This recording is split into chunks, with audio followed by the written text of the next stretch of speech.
അമ്മ മാതാവിനും തിരുകുമാരനും 1000 നന്ദി. ഞാനിന്നിവിടെ പറയാൻ പോകുന്ന സാക്ഷ്യം എൻ്റെ പേഴ്സണലായിട്ട് വന്ന ഒരു പ്രശ്നങ്ങളാണ്. 2020 ഒക്ടോബർ 19 എൻ്റെ പപ്പയുടെ ചേട്ടൻ്റെ വീട്ടിൽ ഒരു കള്ളൻ കയറി. കള്ളൻ വാതിലിലെത്തി നോക്കിയെന്ന് പറഞ്ഞു. ആദ്യം ഒന്ന് ഓടി, അത് കഴിഞ്ഞ് പിന്നെ 3 പ്രാവശ്യം വന്നു, വാതിലിലെത്തി നോക്കി. അപ്പോൾ നാട്ടുകാരും വീട്ടുകാരും എല്ലാവരും ഓടിക്കൂടി. ഈ കള്ളൻ ഓടി ഒരു കരിങ്കല്ലിൻ്റെ കൂട്ടത്തിലേക്കാണ് ചാടിയത്. അങ്ങനെ തലയും കാലൊടിഞ്ഞു. തലയിൽ ഒരു മുറിവ് വന്നു, 10 സ്റ്റിച്ച് ഇങ്ങനെ വന്നു. അത് കഴിഞ്ഞ് ഒരാഴ്ച അങ്ങ് പോയി. പോലീസുകാർ വന്നു, കേസിൻ്റെ കാര്യത്തിന് വേണ്ടി വന്നതാണെന്ന് പറഞ്ഞു. ഞങ്ങളുടെ പേരും കാര്യങ്ങളൊക്കെ എടുത്ത് കൊണ്ടുപോയി. കുറച്ച് ദിവസം കഴിഞ്ഞപ്പോൾ ഞങ്ങളുടെ പേരിൽ കേസായി. അതായത് എൻ്റെ പപ്പ 1-ാം പ്രതി, ഞാൻ 2-ാം പ്രതി, പപ്പയുടെ ചേട്ടൻ 3-ാം പ്രതി, പപ്പയുടെ കൊച്ചപ്പൻ്റെ മോൻ 5-ാം പ്രതി, അങ്ങനെ വീടിൻ്റെ അടുത്തുള്ള വേറൊരു ചേട്ടനും, അങ്ങനെ 5 പ്രതികളായിരുന്നു ഞങ്ങൾ ഈ സമയത്ത് അവിടെ ഉണ്ടായിരുന്നില്ല. അവിടുത്തെ നാട്ടുകാരും അവരൊക്കെയാണ് അതിന് ആശുപത്രി കൊണ്ടുപോയതും കാര്യങ്ങളും. ഞങ്ങൾക്ക് ഇങ്ങനെ കേസ് വരുമെന്നോ ഇതിനെക്കുറിച്ച് ഞങ്ങൾക്കൊരു ധാരണയുണ്ടായില്ല. 6 ദിവസം കഴിഞ്ഞപ്പോൾ കോടതിയിൽ ഇങ്ങനെ വിളിച്ചു, ജാമ്യം എടുക്കണമെന്ന് പറഞ്ഞു. ജാമ്യം എടുക്കാൻ വേണ്ടി ഞങ്ങൾ പല സ്ഥലത്തും ഓടി നടന്നു. അത് കഴിഞ്ഞിട്ട് ജാമ്യം കിട്ടിയില്ല. പിന്നെ പോയി സറണ്ടർ ആവുക എന്നുള്ളൊരു കാര്യം മാത്രമേ ഉള്ളൂ. ഞങ്ങൾ പോയി സറണ്ടറായി, പോലീസ് സ്റ്റേഷനിൽ പോയി സറണ്ടറായി. ഈ കൈയും കാലും ഒടിഞ്ഞപ്പോൾ കൊലപാതക ശ്രമം വരെ ആ കേസിൽ എഴുതി ചേർത്തു. അതായത് പോലീസുകാർ 9 കേസുകളാണ് അതിൽ ചാർജ് ചെയ്തത്. അന്ന് ഞങ്ങൾ ഇതൊന്നും അറിഞ്ഞില്ല. ഇതിന് ശേഷം 7 ദിവസം അന്ന് കൊറോണയായിരുന്നു. കൊറോണ ആയതുകൊണ്ട് ജയിലിലേക്ക് പോകണ്ട, ക്വാറൻറ്റൈൻ എന്ന് പറഞ്ഞൊരു ഇതായിരുന്നു. കൊരട്ടിയിലൊരു അനാഥമന്ദിരത്തിലാണ്. അവിടെ ആരും ഇല്ലാത്തതുകൊണ്ട് അവിടെയാണ് ആദ്യം കൊറോണ ചെക്ക് ചെയ്ത് കൊറോണ ഇല്ലാതിന് ശേഷമാണ് മാത്രമാണ് ജയിലിലേക്ക് കൊണ്ടുപോകുള്ളൂ. ദൈവം സഹായിച്ച് അന്ന് ഞങ്ങൾക്ക് കൊറോണ ഇല്ലയെന്ന് പറഞ്ഞ് 7 ദിവസം കഴിഞ്ഞാണ് അതിൻ്റെ റിസൾട്ട് വന്നത്. അതുകൊണ്ട് ഞങ്ങൾക്ക് അവിടെ മാത്രമേ അന്ന് പോകാൻ പറ്റിയുള്ളൂ. ഞങ്ങളുടെ വീട്ടിലുള്ള ആണുങ്ങളായ എല്ലാവരും ഈ ജയിലിലായിരുന്നു 7 ദിവസം.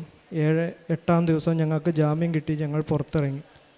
അതിനുശേഷം ഞങ്ങളുടെ കേസിൻ്റെ കാര്യത്തിന് വേണ്ടി ഞാൻ ഒരുപാട് ഓടി നടന്നു. എൻ്റെ പപ്പയ്ക്കാണെങ്കിൽ 69 വയസ്സ്, പപ്പയുടെ ചേട്ടനാണെങ്കിൽ 72 വയസ്സ്. ബാക്കി എല്ലാവരും എഴുത്തും വായനയും അറിയില്ലാത്ത ആൾക്കാരാണ്. ഇവർക്ക് കേസിനെ പറ്റി ഒരു കാര്യവും അറിയാനും പാടില്ല, വായിക്കാനും. എല്ലാം ഇംഗ്ലീഷിലായതുകൊണ്ട് അവർക്ക് അതിനെക്കുറിച്ച് വലിയ ധാരണയൊന്നും ഉണ്ടായില്ല. ഇതെല്ലാം ഞാൻ ഒറ്റയ്ക്ക് ഓടി നടന്ന് കേസിന് ജാമ്യം എടുക്കാനും കാര്യങ്ങൾക്കൊക്കെ ആയിട്ട് എൻ്റെ ചാച്ചന്മാരും എല്ലാവരും ഓടി നടന്നു. അതിന് ശേഷം ഞങ്ങൾ ജാമ്യത്തിലിറങ്ങിയതിന് ശേഷം എല്ലാ വെള്ളിയാഴ്ചകളിലും പോയി ഒപ്പിടണം. എല്ലാവരും പോയി ഒപ്പിടണം. അതൊരു 3 മാസം കഴിഞ്ഞപ്പോൾ എല്ലാവർക്കും ഓരോ കാര്യങ്ങളായി. ജോലിക്ക് പോകാൻ, എനിക്ക് ജോലിക്ക് പോകാൻ പറ്റാണ്ടായി. അങ്ങനെയൊക്കെ കുറേ പ്രശ്നങ്ങൾ വന്നു. അതിന് ശേഷം കോടതിയിൽ ഒരു അപ്പീൽ കൊടുത്തു, അത് മാറിക്കിട്ടി. അതിനുശേഷം പിന്നെ 2024 ജൂണിലാണ് ഈ കേസിനെ പറ്റിയുള്ള കാര്യങ്ങളൊക്കെ ഞാൻ അറിയുന്നത്. ബാക്കിയുള്ള തുടർ നടപടികളെക്കുറിച്ചൊക്കെ അറിയുന്നതും കാര്യങ്ങളൊക്കെ ഞാൻ അറിയുന്നത്. എല്ലാം അന്വേഷിച്ച് പിടിച്ച് വന്നപ്പോൾ എൻ്റെ വൈഫ് വിദേശത്തായിരുന്നു. കല്യാണം കഴിഞ്ഞിട്ട് 1 മാസമാണ് ഞങ്ങൾ ഒരുമിച്ച് ജീവിച്ചുള്ളൂ. അതിനുശേഷം വൈഫ് സൗദിയിലായിരുന്നു. സൗദിയിൽ നിന്ന് വന്ന് അവിടെ 1 വർഷം ജോലി ചെയ്തു കല്യാണം കഴിഞ്ഞിട്ട്. അതിനുശേഷം നാട്ടിൽ വന്ന് ന്യൂസിലാൻഡിന് പോകാൻ വേണ്ടി ഒരു എക്സാമൊക്കെ എഴുതി പാസ്സായി ന്യൂസിലാൻഡിന് പോയി. അതിനുശേഷം വൈഫ് പറഞ്ഞു, ഇങ്ങനെ നിന്നാൽ പോരാ, നമുക്ക് ഒരുമിച്ച് നിൽക്കണം, അതിന് എൻ്റെ കൂടെ വരണമെന്ന് പറഞ്ഞു. അപ്പോൾ ഞാൻ പറഞ്ഞു, എനിക്ക് ഇങ്ങനെ പ്രശ്നങ്ങൾ ഉള്ളതുകൊണ്ടാണ് വരാൻ പറ്റാത്തതെന്ന് പറഞ്ഞു. കല്യാണത്തിന് മുമ്പ് ഇത് പറഞ്ഞിട്ടാണ് കല്യാണമൊക്കെ കഴിഞ്ഞത്. പക്ഷേ അത് കഴിഞ്ഞ് കഴിഞ്ഞപ്പോൾ കേസ് എങ്ങനെയെങ്കിലും നമുക്ക് തീർക്കണം എന്നുള്ളൊരു ഇതായി. അപ്പോൾ എന്നോട് എൻ്റെ വൈഫ് പറഞ്ഞു, കൃപാസനത്തിൽ പോയി പ്രാർത്ഥിക്ക്, ഒരു ഉടമ്പടി എടുക്കാൻ പറഞ്ഞു. ഞാൻ അന്നേരം ഒന്നും വലിയ കൂട്ടാക്കിയില്ല. അപ്പം ഞാൻ അതങ്ങനെ പറഞ്ഞു നിർത്തി. അത് കഴിഞ്ഞതിന് ശേഷം ഞാൻ കേസിൻ്റെ പാസ്പോർട്ട് എടുക്കാൻ വേണ്ടി ഞാൻ കോടതിയിൽ നിന്നൊരു ലെറ്ററൊക്കെ വാങ്ങിച്ച് പാസ്പോർട്ട് കിട്ടി. 1 വർഷത്തേക്കാണ് 2ാമത് പാസ്പോർട്ട് കിട്ടിയത്. എക്സ്പയറി ആയി പോയിരുന്നു പാസ്പോർട്ട്. രണ്ടാമത് പാസ്പോർട്ട് എനിക്ക് കിട്ടി, അത് 1 വർഷത്തേക്കുള്ളൂ. ഈ 1 വർഷത്തേക്കുള്ള പാസ്പോർട്ടിൽ വിസ അടിച്ച് കിട്ടില്ല. അതായത് എന്തെങ്കിലും കേസോ കാര്യങ്ങളോ ഉള്ളവർക്ക് മാത്രമാണ് ഈ 1 വർഷത്തേക്കുള്ള വിസയുള്ളൂ, പാസ്പോർട്ട് അടിച്ച് കൊടുക്കുന്നത്. ആ പാസ്പോർട്ട് കൈ കിട്ടിയിട്ട് ഒന്നും ചെയ്യാനാവാണ്ട് ഞാനിങ്ങനെ നോക്കി നിന്നപ്പോഴാണ് അമ്മ മാതാവിൻ്റെ ഈ സന്നിധിയിൽ ഒരു ദിവസം ഞാൻ ഇതേ വഴി തിരുവനന്തപുരത്തിന് പോയപ്പോൾ ഇവിടെ ഇങ്ങനൊരു ഇതാണ് സംഭവം എന്ന് എനിക്കറിയാം. ഞാൻ അന്നേരം വലിയ കാര്യമാക്കില്ല. തിരിച്ചു വന്നപ്പോൾ ഞാനിവിടെ ഇറങ്ങി പ്രാർത്ഥിച്ചിട്ട് പോയി. അന്ന് മുതൽ ഇന്ന് വരെ, ഈ നിമിഷം വരെ അമ്മയുടെ ഈ ഫോട്ടോയിൽ നോക്കിയാണ് ഞാൻ പ്രാർത്ഥിച്ചിരുന്നത്. എല്ലാ ദിവസവും രാവിലെ പ്രത്യക്ഷീകരണ പ്രാർത്ഥനയും എല്ലാ പ്രാർത്ഥനയും ഞാൻ ചൊല്ലാറുണ്ടായിരുന്നു. പിന്നെ ഇവിടെ വന്ന് ഉടമ്പടി എടുത്തു. ജൂലൈ 18-ാം തീയതി 2024 ഉടമ്പടി എടുത്ത് അന്ന് മുതൽ ഇവിടെ ഉടമ്പടി എടുത്ത് ഞാനിവിടെ പ്രാർത്ഥിക്കുന്നുണ്ടായിരുന്നു. എൻ്റെ വീട്ടിൽ വെച്ച് എനിക്ക് ജോലി സ്ഥലത്ത് പോയാലും എനിക്ക് 3 ഷിഫ്റ്റാണ് ജോലി സ്ഥലത്ത്. എനിക്ക് പ്രാർത്ഥിക്കാനുള്ള സമയമൊന്നും ഉണ്ടായില്ല. രാവിലെയൊക്കെ ഞാൻ നൈറ്റ് ഷിഫ്റ്റ് കഴിഞ്ഞിട്ട് 5:30 ആകുമ്പോൾ നോക്കിയിരിക്കും, അലാറം വെച്ച് രാത്രി അലാറം വെച്ചിട്ട് ഇരുന്ന് പ്രാർത്ഥിക്കും. എന്ത് പണി വന്നാലും പ്രാർത്ഥന കഴിഞ്ഞിട്ടാണ് കമ്പനിയിലുള്ള പണിയുള്ളൂ. അങ്ങനെയൊക്കെ പ്രാർത്ഥിച്ച് ഇവിടുത്തെ ഉടമ്പടി എടുത്ത് 4-5 ദിവസം കഴിഞ്ഞപ്പോൾ കേസിനാസ്പദമായ ആൾക്കാരെയൊക്കെ കണ്ടു കഴിഞ്ഞപ്പോൾ അവർ പറഞ്ഞു, നിങ്ങളല്ല ഇത് ചെയ്തതെന്ന് ഞങ്ങൾക്കറിയാം, പക്ഷേ കേസായിപ്പോയി, അത് നമുക്ക് എന്ത് ചെയ്യാൻ പറ്റുമെന്ന്. പിന്നെ അവരായിട്ട് സംസാരിച്ചു. അവർ പറഞ്ഞു പിന്നെ കുഴപ്പമില്ല, അവരെഴുതി തരാം എന്ന് പറഞ്ഞു. പിന്നെ അത് അവരെഴുതി തന്നു. ഞങ്ങൾക്ക് ഹൈക്കോടതിയിൽ അതിൻ്റെ അപ്പീൽ കൊടുത്തു. അതിനുശേഷം ഹൈക്കോടതിയിൽ നിന്ന് ഞങ്ങൾക്ക് കേസില്ല, കേസ് കോഷ് ചെയ്തു കളഞ്ഞു എന്ന് പറഞ്ഞ് ഞങ്ങൾക്ക് പേപ്പർ കിട്ടി. അമ്മയോട് 1000 നന്ദി ഞങ്ങൾ അർപ്പിക്കുന്നു. അതിനുശേഷം പാസ്പോർട്ട് പിന്നെ രണ്ടാമത് റിന്യൂ ചെയ്യാൻ വേണ്ടി ആപ്ലിക്കേഷൻ കൊടുത്തു കഴിഞ്ഞപ്പോൾ പറഞ്ഞു, ആദ്യത്തെ ആൾ പറഞ്ഞു പാസ്പോർട്ട് നമുക്ക് 1 പ്രാവശ്യം കിട്ടിയത് 1 വർഷത്തേക്കുള്ളതാണ്, അത് കഴിഞ്ഞ് 6 മാസം കഴിഞ്ഞാണ് നമുക്ക് പുതിയ പാസ്പോർട്ടിലേക്ക് അപ്ലൈ ചെയ്യാൻ പറ്റുള്ളൂ എന്ന് പറഞ്ഞു. അത് കഴിഞ്ഞ് 9 ദിവസം കഴിഞ്ഞപ്പോൾ ഞാൻ ഒന്നും കൂടെ ഒന്ന് നോക്കി എന്തെങ്കിലും ചെയ്യാൻ പറ്റുമോ. അപ്പോൾ 6 മാസമാണെങ്കിൽ ഡിസംബർ പകുതിയാവുമ്പോഴാണ് 6 മാസം ആവുള്ളൂ പാസ്പോർട്ട് കിട്ടണമെങ്കിൽ, രണ്ടാമത് റിന്യൂ കിട്ടണമെങ്കിൽ. അത് കഴിഞ്ഞ് ഞാൻ പാസ്പോർട്ട് ഓഫീസിൽ മെയിൻ ഓഫീസിലേക്ക് വിളിച്ചു ചോദിച്ചപ്പോൾ പറഞ്ഞു, ഇപ്പം 3 മാസത്തിന് മുമ്പ് ഇങ്ങനെ ഒരു ഓർഡിനൻസ് വന്നിട്ടുണ്ട്, എപ്പോൾ വേണമെങ്കിലും നമ്മൾക്ക് പാസ്പോർട്ട് പുതുക്കാം എന്ന് പറഞ്ഞു. അപ്പോൾ തന്നെ ഞാൻ പാസ്പോർട്ടിന് അപ്ലൈ ചെയ്തു. എനിക്ക് 7-ാം ദിവസം പാസ്പോർട്ട് കിട്ടുകയും ഞാൻ എൻ്റെ പ്രശ്നങ്ങളെല്ലാം തീർന്നതിൻ്റെ നോട്ടീസ് എനിക്ക് കൈകൾ കിട്ടുകയും അതിനുശേഷം വൈഫ് പോയിരിക്കുന്ന ന്യൂസിലാൻഡിന് പോകാനുള്ള എല്ലാ പ്രോസസ്സും ഞാൻ തുടങ്ങി. ഇപ്പോൾ വിസ വന്നിരിക്കുകയാണ്. ഈ ഡിസംബർ മാസം തന്നെ ഞാൻ ന്യൂസിലാൻഡിന് പോകാനും ഞങ്ങൾക്ക് ഒരുമിച്ച് ജീവിക്കാനും അമ്മ ഞങ്ങൾക്ക് മധ്യസ്ഥമായി തീർന്നു. തിരുകുമാരന് 1000 നന്ദി ഞങ്ങൾ അർപ്പിക്കുന്നു. പിന്നെ പ്രേക്ഷിത പ്രവർത്തനങ്ങൾ, ഞാൻ എൻ്റെ വീടിൻ്റെ അടുത്തുള്ള കടകളിലും അവിടെയൊക്കെ ആൾക്കാർ വരുമായിരുന്നു ഈ ഫുഡ് കഴിക്കാൻ.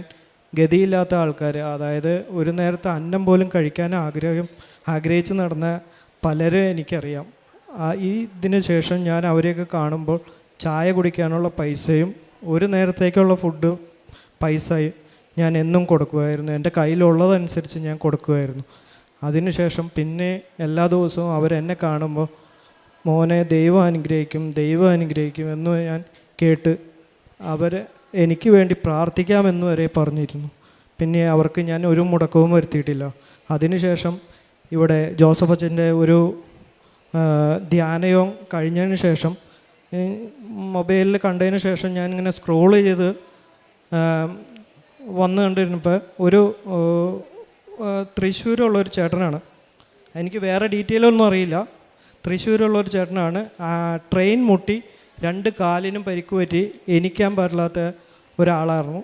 അപ്പം ഞാൻ ആ നമ്പറിലൊന്ന് വിളിച്ചു നോക്കി, എന്തെങ്കിലും നമ്മളെ കൊണ്ട് ചെയ്യാൻ പറ്റുന്ന കാര്യങ്ങളൊക്കെ ആണെങ്കിൽ ചെയ്യാമെന്ന് ഓർത്തിട്ട് വിളിച്ചു. അപ്പോൾ പറഞ്ഞു 30 ലക്ഷം രൂപ വേണം, 2 ചിരട്ടയും മാറ്റി വയ്ക്കണം, കാല് അനങ്ങില്ല എന്ന് പറഞ്ഞു. ഓട്ടോറിക്ഷ ഓടിക്കുന്നതാണ്, അപ്പനും അമ്മയും മരിച്ചു പോയതാണ്, വീടും സ്ഥലവുമില്ല, പിന്നെ വളരെ ബുദ്ധിമുട്ടിയാണ് ജീവിക്കുന്നത്. നാട്ടുകാരുടെ സഹായത്തോടുകൂടിയാണ് ഭക്ഷണം കഴിക്കുന്നത്.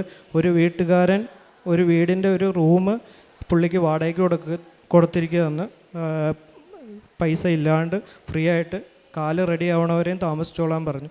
അപ്പോൾ ഞാൻ ആ നമ്പറിലേക്ക് ഒന്ന് വിളിച്ചു നോക്കി. അപ്പോൾ ജെനുവിനാണോ എന്നൊന്നും എനിക്കറിയത്തില്ല. അപ്പോൾ എൻ്റെ ഒരു ഫ്രണ്ട് തൃശ്ശൂരുണ്ടായിരുന്നു, അവനെ വിളിച്ചു ചോദിച്ചു. അവൻ കാര്യങ്ങളൊക്കെ ഡീറ്റെയിലൊക്കെ ചോദിച്ചു വന്നു കഴിഞ്ഞപ്പോൾ ആ ചേട്ടൻ ജെനുവിനാണ്. എല്ലാവരും യൂട്യൂബിൽ കാണുന്നുണ്ട്, ആരും പൈസ അയച്ചു കൊടുക്കാറില്ല. അങ്ങനെയൊന്നും എല്ലാവരും ഇത് കണ്ടു പോകും, സ്ക്രോൾ ചെയ്ത് പോകും. അമ്മ മാതാവ് എനിക്ക് അതിനു വേണ്ടി ഒരു സഹായം ചെയ്യുവാൻ വേണ്ടി അമ്മ അന്ന് നടത്തി. അതിനുശേഷം ഞാൻ ഇന്ന് വരെയും, ഇന്നലെ ആ ചേട്ടനെ വിളിച്ചിട്ടുണ്ടായിരുന്നു. ആ ചേട്ടന് ഭക്ഷണത്തിനുള്ള പൈസ ഇല്ല എന്ന് പറഞ്ഞു. അപ്പം ഞാൻ പറഞ്ഞു, ചേട്ടാ പേടിക്കണ്ട, എനിക്ക് എൻ്റെ കയ്യിൽ കാശുള്ളതനുസരിച്ച് ഞാൻ തരാം. മോനെ ദൈവം രക്ഷിക്കും, മോനെ ഉള്ളത് തന്നാൽ മതി, ഞാൻ ഇന്നത് വേണമെന്നൊന്നും ആരോടും പറഞ്ഞിട്ടില്ല. അപ്പോൾ മോൻ എന്നെ വിളിക്കാൻ തോന്നിയതും അപ്പോൾ ഞാൻ എൻ്റെ അമ്മയുടെ കാര്യങ്ങളൊക്കെ പറഞ്ഞു. ഇവിടെ ഇങ്ങനെ ഒരു കൃപാസനം എന്ന് പറഞ്ഞൊരു പള്ളിയുണ്ട്, മോനെ എനിക്ക് വരാൻ പറ്റില്ല, പറ്റുവാണെങ്കിൽ ഞാൻ ചേട്ടാ എന്നെക്കൊണ്ട് പറ്റുകയാണെങ്കിൽ ഞാൻ ചേട്ടനെ ഇവിടെ ഈ കൃപാസനത്തിൽ എത്തിക്കാമെന്ന് ഞാൻ വാക്ക് കൊടുത്തിട്ടുണ്ട്. അമ്മ മാതാവിനും തിരുകുമാരനും 1000 നന്ദി. സങ്കീർത്തനങ്ങൾ 68:6 അഗതികൾക്ക് വസിക്കുവാൻ ദൈവം ഇടം കൊടുക്കുന്നു, അവിടുന്ന് തടവുകാരെ മോചിപ്പിച്ച് ഐശ്വര്യത്തിലേക്ക് നയിക്കുന്നു. ലിജോയ് ബേബി എന്ന ഈ സഹോദരൻ അവിചാരിതമായുണ്ടായ ഒരു പ്രശ്നത്തിൽ തടവിലാക്കപ്പെടുകയും കുടുംബത്തിലെ മറ്റ് വ്യക്തികളും തടവിലാക്കപ്പെടുകയും ഏറെ ജീവിത പ്രതിസന്ധികളിലൂടെ കടന്നു പോവുകയും ചെയ്തത് നമ്മൾ കേൾക്കുകയായിരുന്നു. അമ്മ മാതാവ് ആ വലിയ ക്ലേശകാലത്തിൽ നിന്ന് പൂർണ്ണമായി വിടുവിച്ച് സ്വതന്ത്രരാക്കുകയും കേസ് പൂർണ്ണമായി ക്വാഷ് ചെയ്തുകൊണ്ട് അത് മുന്നോട്ടിനി ഒരു കുഴപ്പവുമില്ലാത്ത രീതിയിൽ ആ വലിയ സംഭവത്തിലുണ്ടായ എല്ലാ പ്രയാസങ്ങളെയും മാറ്റിക്കൊടുത്തതിനെ മകൻ സാക്ഷ്യപ്പെടുത്തുന്നു. അതോടൊപ്പം തന്നെ വിദേശത്ത് പോകുവാൻ വേണ്ടി പങ്കാളിയോടൊപ്പം ജീവിക്കുവാൻ വേണ്ടിയുള്ള 4 വർഷമായുള്ള പരിശ്രമങ്ങളും കേസ് മൂലമേറെ ക്ലേശം അനുഭവിച്ചത് അതിൻ്റെയും തടസ്സങ്ങളെല്ലാം നീക്കിക്കൊടുക്കുകയും അതിൻ്റെ പ്രോസസ്സ് വളരെ വേഗത്തിലാക്കി നൽകുകയും വിസ 7 ദിവസം കൊണ്ട് പുതുക്കിയെടുക്കുവാനുള്ള സാഹചര്യങ്ങൾ ഒരുക്കി കൊടുത്തതിനെയും ഒക്കെ മകൻ സാക്ഷ്യപ്പെടുത്തുന്നുണ്ട്. പരിശുദ്ധമ്മയുടെ സന്നിധിയിലേക്ക് ഓരോ തവണയും ആഗ്രഹത്തോടുകൂടി മകൻ സമർപ്പിക്കുന്ന ജീവിതക്ലേശത്തിൻ്റെ നിയോഗങ്ങൾ അമ്മ മാതാവ് തിരുക്കുമാരന് കൊടുത്തുകൊണ്ട് വേഗത്തിൽ അത് ഫലമണിയിക്കുന്നതാണ് മകൻ്റെ സാക്ഷ്യത്തിൽ നമ്മൾ ശ്രദ്ധയോടുകൂടി കാണുന്നത്. മകൻ ആവർത്തിച്ച് അത് പറയുന്നുണ്ട്. ഒന്ന്, ആ കേസുമായി ബന്ധപ്പെട്ട വിഷയത്തിൽ നേരിട്ട് യാതൊരു തരത്തിലും ഇടപാടില്ലായിരുന്നു എങ്കിലും സഹോദരനും കുടുംബത്തിലെ മറ്റെല്ലാവരും പ്രതികളാക്കപ്പെട്ട ഗുരുതരമായ പരിക്കുമായിരുന്നു. അതുകൊണ്ട് അത് ഗുരുതരമായി തന്നെ ഗൗരവത്തിൽ തന്നെ ആ കേസ് മുന്നോട്ട് പോകേണ്ടി വന്നു. എങ്കിലും വേഗത്തിൽ ജാമ്യം നേടിയെടുക്കുന്നതിന് തുടർന്ന് കാര്യങ്ങൾ മനസ്സിലാക്കിയെടുത്ത് അത് പൂർണ്ണമായ വിടുതൽ നേടുന്നതിന് അമ്മ മാതാവ് സഹായിക്കുന്നു. സമയച്ചുരുക്കത്തിൻ്റെ അമ്മ കേസിൽ നിന്ന് വേഗത്തിൽ വിടുതൽ നൽകി, പാസ്പോർട്ട് വേഗത്തിൽ പുതുക്കി നൽകി, വിദേശത്ത് പോകുവാനുള്ള സാഹചര്യങ്ങളും കുറഞ്ഞ ദിവസങ്ങൾക്കുള്ളിൽ നൽകിക്കൊണ്ട് മകനെ സഹായിച്ചതിനെയാണ് മകനിവിടെ സാക്ഷ്യപ്പെടുത്തുന്നത്. നമ്മുടെ ജീവിതങ്ങൾ അത് കടന്നു പോകുന്ന വ്യത്യസ്തമായ പ്രതിസന്ധികൾ അമ്മയുടെ കരങ്ങളിൽ കൊടുത്തുകൊണ്ട് സഹായിക്കണമേ എന്ന് പ്രാർത്ഥിക്കാം. എളിമയുള്ള പ്രാർത്ഥന, ഹൃദയശുദ്ധിയുള്ള പ്രാർത്ഥന, വേഗത്തിലത് ദൈവസന്നിധിയിൽ കൃപ കണ്ടെത്തുമെന്ന മകൻ്റെ സാക്ഷ്യം നമ്മളെ ഓർമ്മപ്പെടുത്തുന്നു. നമ്മുടെ ജീവിതങ്ങളെ അമ്മ മാതാവ് തിരുക്കുമാരന് സമർപ്പിച്ച് അനുഗ്രഹിക്കട്ടെ. കരഘോഷത്തോടുകൂടി ഈ സാക്ഷ്യം നമുക്ക് സമർപ്പിക്കാം. അത്യപൂർവ ദൈവാനുഭവങ്ങൾ ഇനി നിങ്ങൾക്കും സ്വന്തം. ഈ യൂട്യൂബ് ചാനൽ ഇതുവരെ സബ്സ്ക്രൈബ് ചെയ്തിട്ടില്ലെങ്കിൽ ഇപ്പോൾ തന്നെ സബ്സ്ക്രൈബ് ചെയ്യുക.